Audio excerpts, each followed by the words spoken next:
Let's talk about a big one, folks. So, you should know about Dr. Dre. I assume that a lot of you probably do. But, as far as rap is concerned, he's one of the ones that you can thank for so much that has happened. And when you look at that and then you realize that things are kind of coming to a close, makes you wonder when something like this is going to happen again. So that is what makes up Compton. It's a combination of everything that you're going to like by Dr. Dre, along with people that he has made careers out of and helped boost. And so we get some things that he has to say along with that. So this is kind of a double whammy, just because it's not only is it helping, not only is the Straight Outta Compton movie hold a what's the word? It has a scent of Straight Outta Compton, but it's also in a lot of ways Dr. Dre's third album, which, we've waited 16 years for. With anyone else, their career would be long since gone. But, we just have to accept, and I guess that this is kind of good because it says, it's okay to be here when you're 50.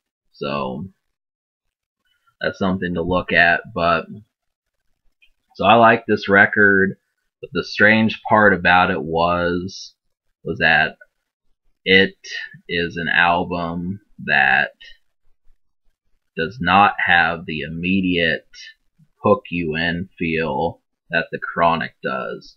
There really isn't songs this feels relevant, and it also feels like it's immersed in today's culture, and just the basic type vibe of Let Me Ride and the fuck the world mentality of fuck with Dre Day. These are things that you just kind of, you wonder where, it's got good songs, but it's at the same time, it feels just more like a rap album without chart appeal. But I guess, I say that a lot. I say that rap albums are too commercial, but we needed something that we're going to be able to hear from Dr. Dre that people are just going to knock no matter what. So that's something that kind of comes along. Kendrick Lamar is going to help with this, and I feel like people are going to like Ice Cube. And, well, I don't know. I'm not going to come at it complaining. We're just going to get into the meat of this album, and you're going to find out what makes it tick and so on. So, can you smoke to this? First things first, I'm going to say yes, you can. There's some songs like Issues and Genocide, It's All on Me, Deep Water, Animals. These are some great songs to smoke to.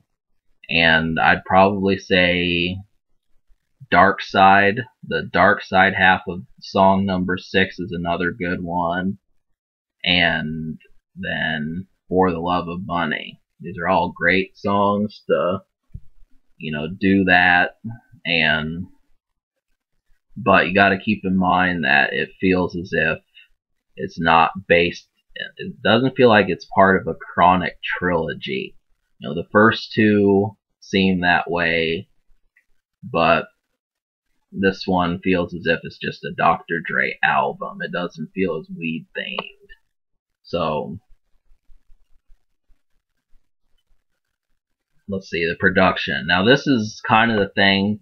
It's different just because the production, one thing I did not like about this, I do not like when an album changes the beat mid-song. That's something I've never liked, and it's really hard. It feels like you're trying to flip a switch that just will not be flipped, and I just cannot, and I don't think I ever will be able to do it. So to me, that lowers the score when I hear songs like that. Now, luckily, Medicine Man I can deal with because there's one Dr. Dre verse, one Eminem verse, and Dark Side Gone. I feel like Dark Side would have, if they just would have kept the Dark Side half of it, it would have been a better song. Loose Cannons really does this, and I just could not like the song at all. It was a waste of an Exhibit feature, and it actually does it 3 times or 2 other times. And I'd say there might be, I think that's pretty much about it. But other than that, like Genocide and Issues have some real electric instrumentals. I love the beat on It's All on Me. That just sounds like California. And For the Love of Money, that's really good. It just haunting. That one is really haunting just because that was an Eazy-E song. And it's haunting. Animals is good. Medicine Man's a good one. And so, yeah, I mean, there's just tons of them. But so the Unheard Songs, this is what we're going to talk about. Really, I guess partially the thing is that when you listen to Dr. Dre, it's strange because your memories, I think a lot of people, their memories are going to be more situated towards, and Straight Outta Compton, The Chronic, and The Chronic 2001. So 16 years is too much of a time for his original audience to be able to switch their mindset and say these are the best new songs. I want to say that these are as good as the Chronic songs without jumping the gun, and that's extremely hard to do considering this album has just been out for 2 months. So you may think that, oh, this is the best music I've ever heard, but does it stand the test of time? That's kind of the thing. Are you going to be knocking this music 10 months from now, or is a Drake record going to cause you to forget about it? And is the newest, whoever who's out going to cause you to toss this on your shelf and eventually sell it or something? That's kind of the only thing. I know that sounds weird, but most people are going to say the Chronic is better, or this Dr. Dre song is better.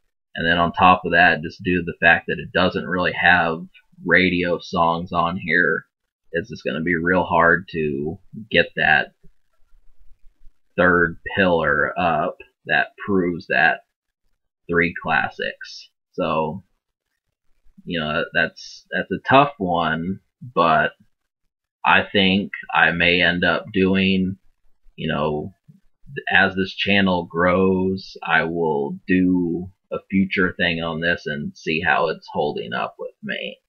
So I'm definitely going to do that, and I'll probably do like a discography review or something just to do that. I have Straight Outta Compton that I could review, but that just doesn't feel like that's within my age cycle. So, but the songs that I like, there are 15 songs on here. I like Genocide, It's All on Me, All in a Day's Work, Issues, Deep Water, For the Love of Money, Animals, and Medicine Man. So that's 8 out of 15, plus 2 almost songs, the Dark Side Gone song, and Satisfaction. I did not like Satisfaction just because it's hard to hear the beat on the song, and it felt like these guys' verses were really short. So, you wait so long for Dr. Dre and Snoop Dogg on a song, and then you get a 15-second verse, or a 10-second verse. It just is not worth the wait. And the other one, Dark Side Gone, I kind of thought, I liked it, but it's just hard adjusting, like I said, to the fusion of two instrumentals on the song. So that would make 10 out of 15. Now, there were a couple songs. The Game song was too short for me. The song featuring Snoop Dogg, I didn't like either, just because it just felt kind of clumsy. Both those did. Dr. Dre's not even on those songs.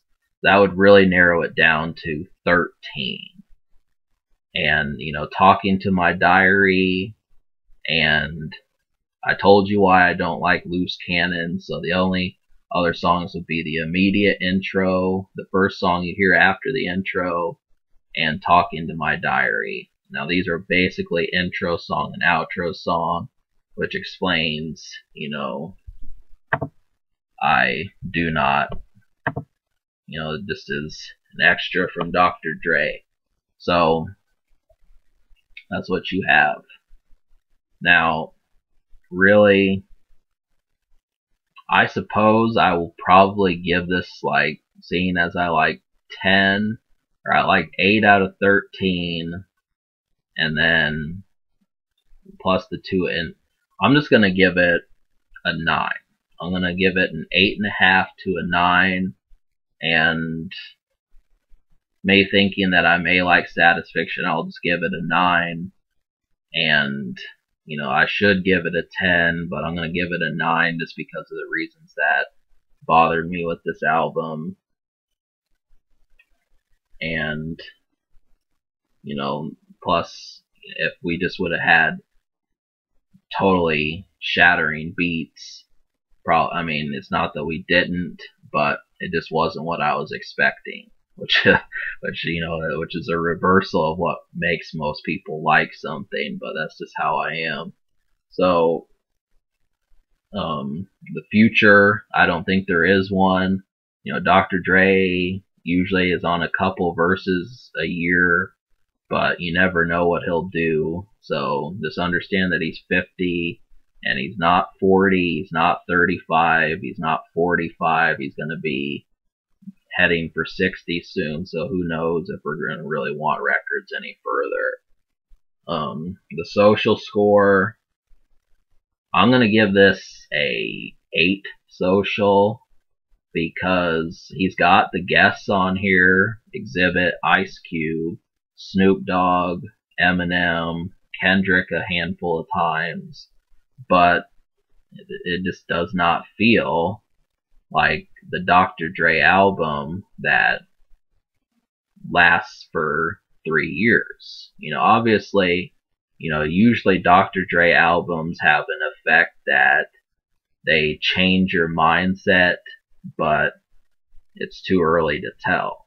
I could make a cold prediction and say that this might do damage, but you never know. So I'll just say it will. I'm gonna say, this is going to be one of the touchstone ones that people are gonna say, if we didn't have this album, it's likely that music would have still been in a lull. So this is fine.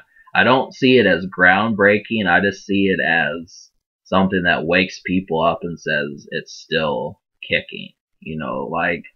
Hey, we can make albums as good as Dr. Dre. We're going to keep doing that. That's kind of what it is. And I guess in a lot of ways this is going to happen. You've also got Kendrick Lamar's 2015 album.